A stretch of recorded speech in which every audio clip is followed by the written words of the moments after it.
So, Moon Rider here, and talking about lessons from Watchung, and having spent nearly 3 years involved in the effort to get park access at Watchung for mountain bikers, as well as to um, get to the bottom of Union County, New Jersey's mountain bike ban and its history, which was kind of difficult because um, there was no clear legislation in the books about mountain biking or bikes on the trails in the park one way or the other, and the government made the decision to ban mountain biking in 1995 behind closed doors without any public input. So, one of the things that came out was there were a lot of contradictory stories. There were a lot of things that didn't make sense. There was no documentation of mountain biking at the time.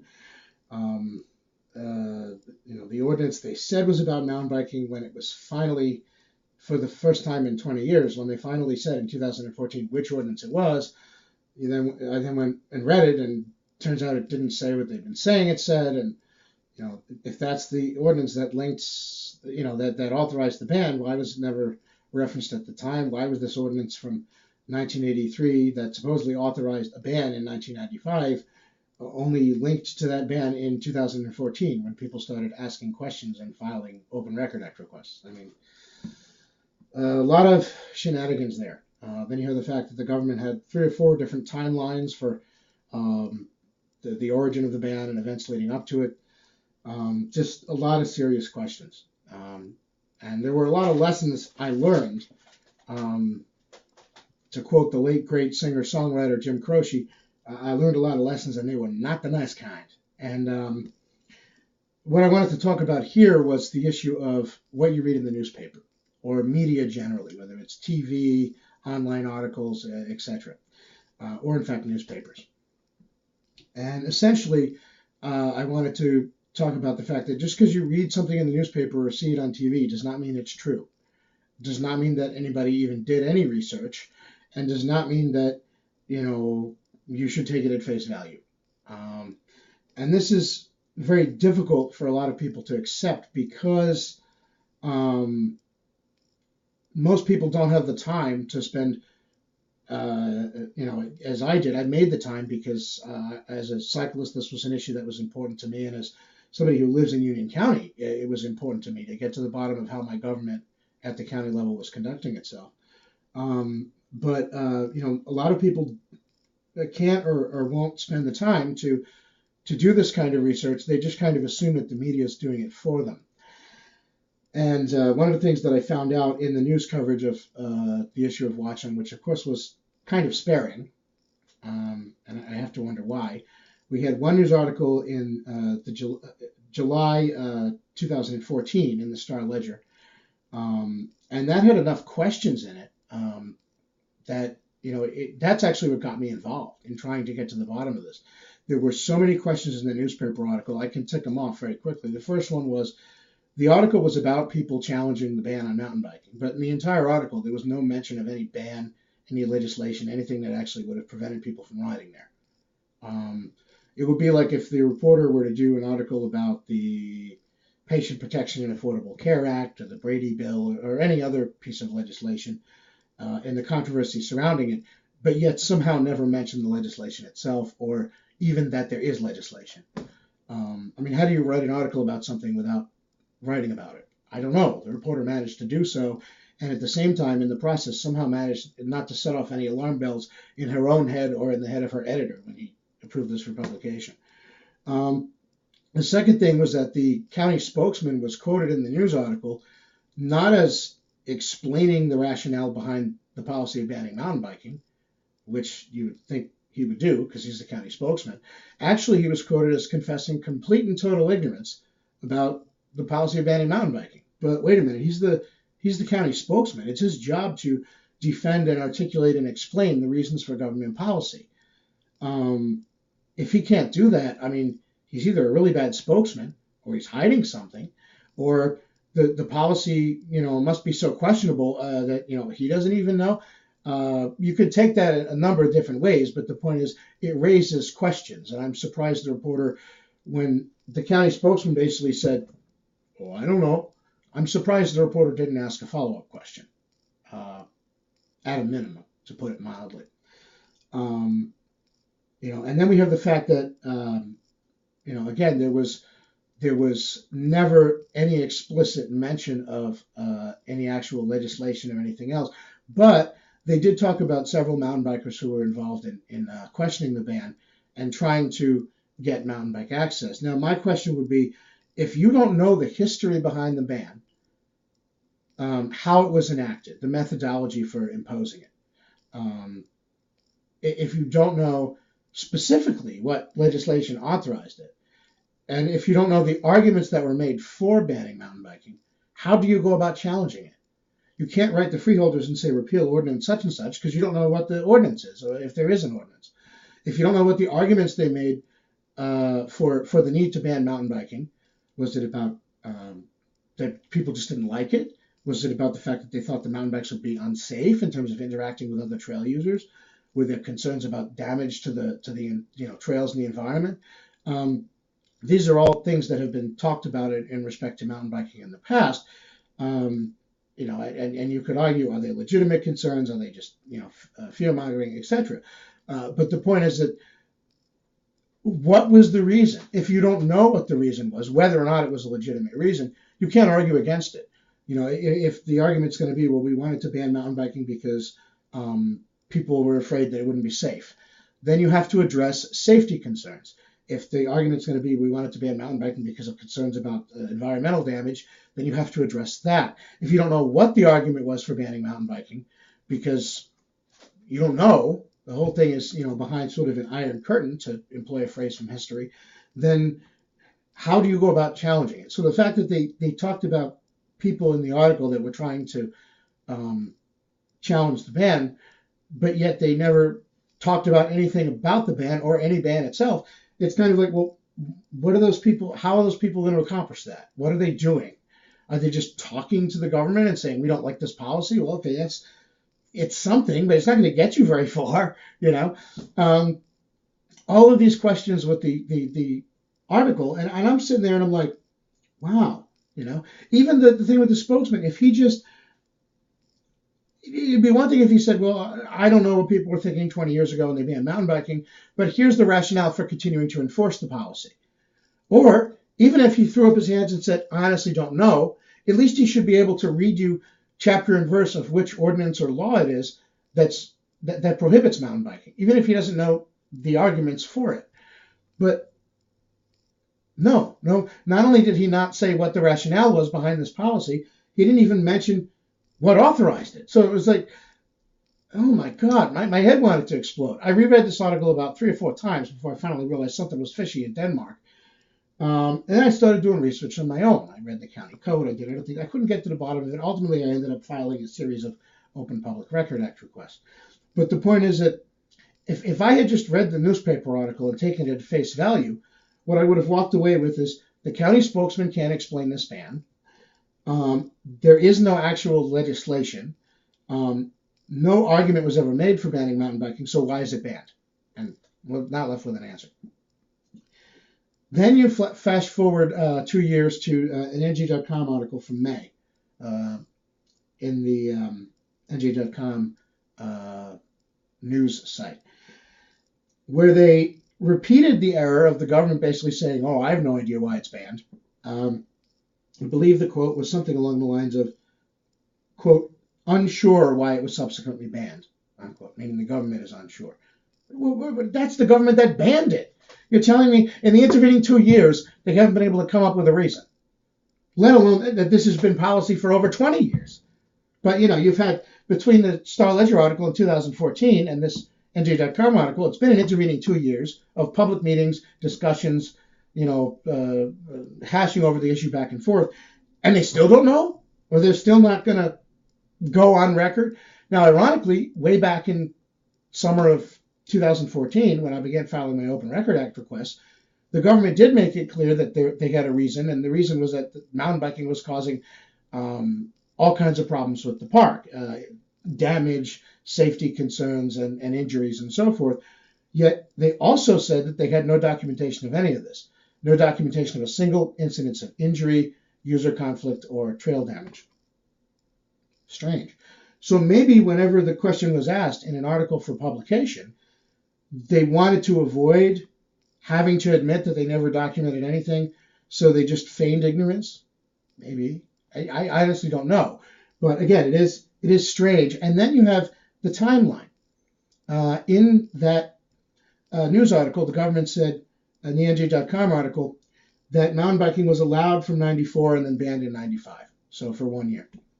But in the initial response to my first Open Public Record Act request in 2014, the government said that it was there was an old ordinance. Well, first they said it was very interesting what they said. First thing they said was no ordinance was passed, so I don't have anything to provide you about the passage of an ordinance, because I had asked what the ordinance was and basically doing what the reporter didn't, and all the information related to its passage. And they came back with, we have nothing to provide you because the freeholders never passed an ordinance to ban mountain biking. Then they said, but there was an old ordinance that banned mountain biking, and we arbitrarily suspended it in 93, and then we decided to resume enforcement in 1995. So wouldn't that be the old ordinance? So how can you say that they didn't pass an ordinance if you're saying there was an ordinance? A whole mess of contradictions there. But then we have, in addition, the mountain biking white paper written by the same guy who wrote that statement in 1995, around the time of the passage of the ban. He specifically said mountain biking wasn't banned as of 1993. He said they were considering banning it in 1993, and instead they decided to incorporate the mountain biking that had already been an ongoing activity officially into the park's repertoire. So in 2014, in an Open Public Record Act request, a legal document, he goes on record as saying, this is Daniel Bonnier, the Union County Parks Department, he goes on record as saying it was banned until 1993, then we decided to allow it, and then 2 years later in 1995, we decided to ban it again. But in 1995, he says it wasn't banned as in 1993. We considered banning it in 1993 and decided not to. Whole mess of contradictions there. But then you have a third timeline, which is in this Edgy.com article, the government says, no, it was actually allowed from 94 through 95. What? So was it 93 through 95? Was it 94 through 95? Or was it, according to the mountain biking white paper written by the same guy at the actual time the ban was implemented, that it wasn't banned until 1995? So we have at least 3 different timelines. All right. Now, anybody who read the NG.com article would walk away thinking that this was gospel. Well, it was, okay, it was allowed from 94 through 95, and the government doesn't remember why it banned it. Here's the problem. We know that there's at least 2 other different timelines. Again, on one hand, they say 93 through 95, and on the other hand, they said contemporaneously with the passage of the ban that it wasn't banned in 1993, and basically it wasn't banned until 1995. So my problem is if you're just reading the newspaper or an NG.com article or watching TV, and you're just nodding along and listening to what they're saying, and you don't know any different. By the time I saw the NG.com article, I'd been involved in this effort for over 2 years, and so I had amassed a fairly in-depth knowledge of the background and all the other things. And I knew immediately when I saw the time range, 94 through 95, well, wait a minute, that other guy said 93 through 95.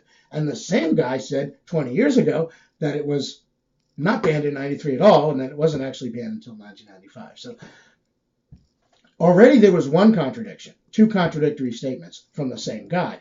Then, when the NG.com article got published, it added a third disparate timeline. And I guess my point is, on a lot of these issues, the news media isn't going to do their homework, isn't going to do their research. Even if they try, the government may not cooperate. You think the government wants people to know if they're doing something sketchy or they can't get their story straight? No, they're not going to tell the newspaper, oh, by the way, there's also like 3 other different versions of what happened, or 2.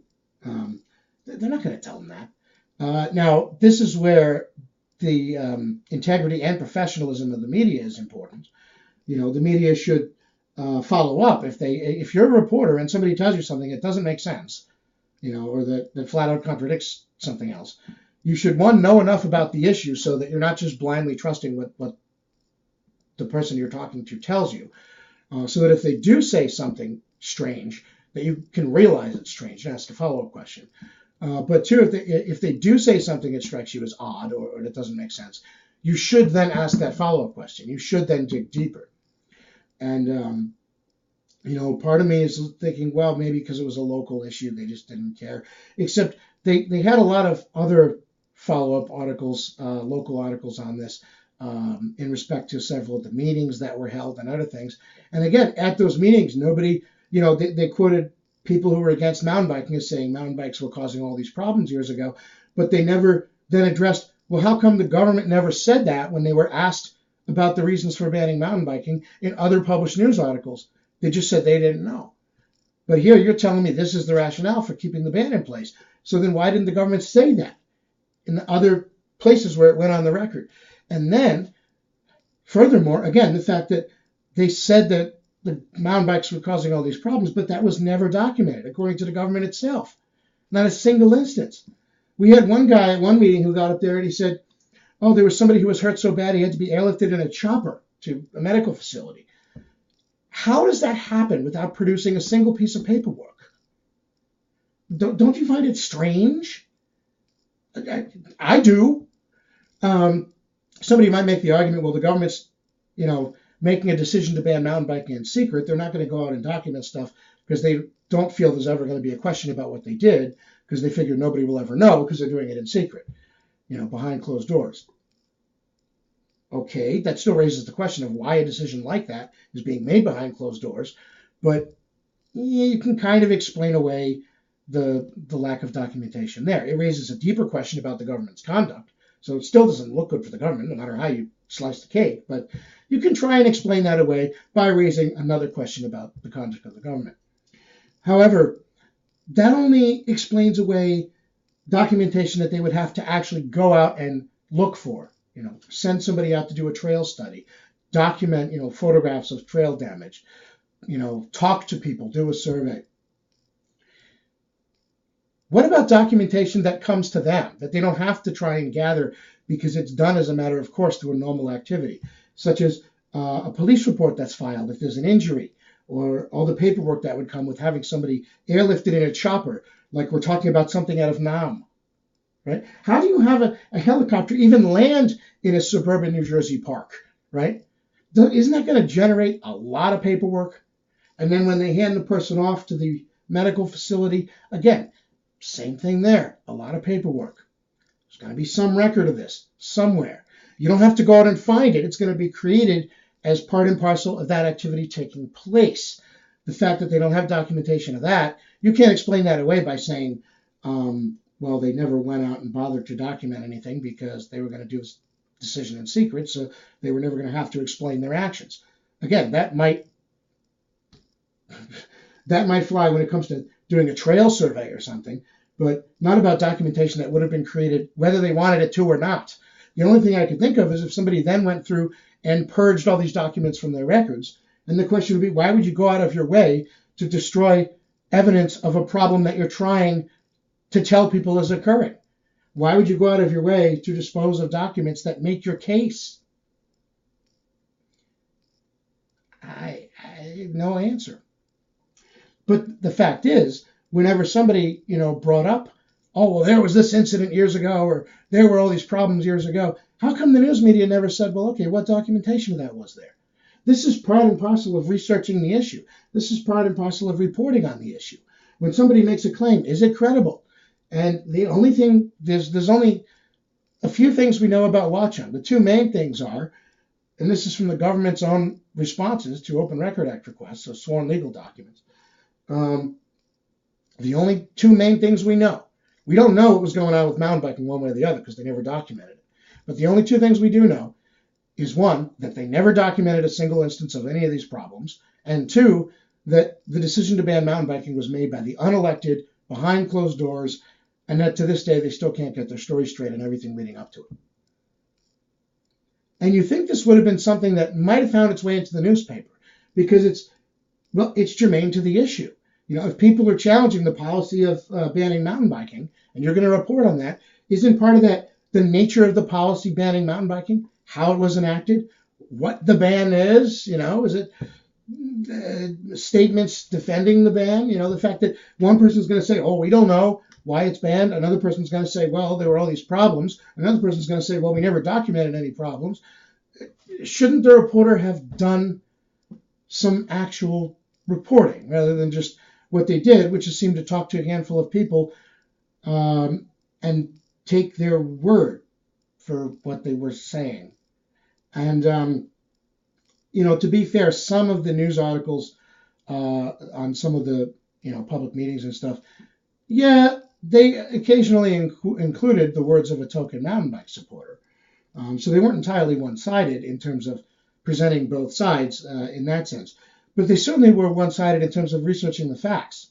When somebody who wanted mountain bike access made a statement to the effect of, mountain biking is safe and should be allowed, and then, somebody else who didn't want to allow mountain biking made claims about what happened 20 years ago, that was never documented, and that we know was never documented. The reporter never pointed out that was never documented. And they never pointed out that in terms of mountain biking being safe, what the other side was saying, well, it is allowed at many county parks throughout the state of New Jersey and almost every other county in the state. It's allowed at state level parks. It's generally accepted. The New Jersey State, Department of Environmental Protection endorses the activity. It amazes me the lack of reporting on this issue, lack of quality reporting. And I don't know, maybe they just, attach a young reporter who doesn't know much for local issues. Maybe the reporter was too busy futzing around on her iPhone, following celebrity tweets to actually do his or her job. But the thing that bothers me is that, the average person can't do what myself and a handful of the other cyclists did, which is try and get to the bottom of these things. The average person depends on the media being accurate. And I guess the whole point here, this lesson from Watchung, is that the media is not always accurate. And it's not always due to some political agenda or some bias. Sometimes it's just they fall down on the job, So the takeaway here is, people tend to think of the media as this like golden shield. That's the last thing that stands between the public and a lie. And I hate to tell you, but that's not always the truth. Essentially, the media isn't the last thing between the public and a lie. You are, as a citizen. And I know that's a terrible burden for most people, which is why they choose not to accept it.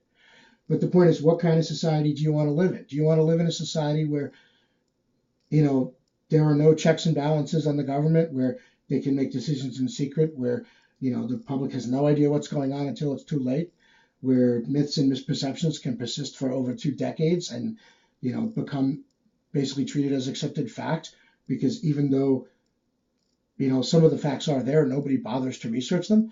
Or would you like to live in a society where public policy is based on as much information as possible, on a above board hearing of the issue, on people putting all their cards on the table and saying, let's actually look at the facts?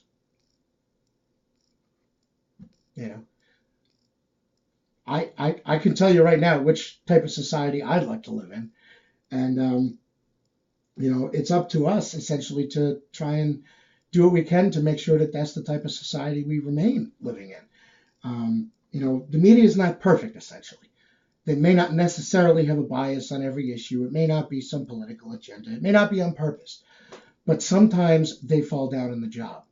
And so just be aware of that. When you're reading that newspaper article over breakfast on Sunday, or when you're, reading that online article or that link that somebody forwarded you, or you're watching TV, just keep in mind that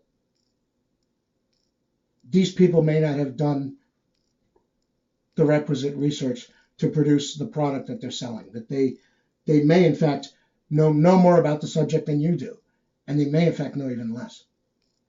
So, lessons from Watchung. In this case, sometimes the media gets it wrong. And unfortunately, sometimes, therefore, it's up to us to get it right. Lone Rider out.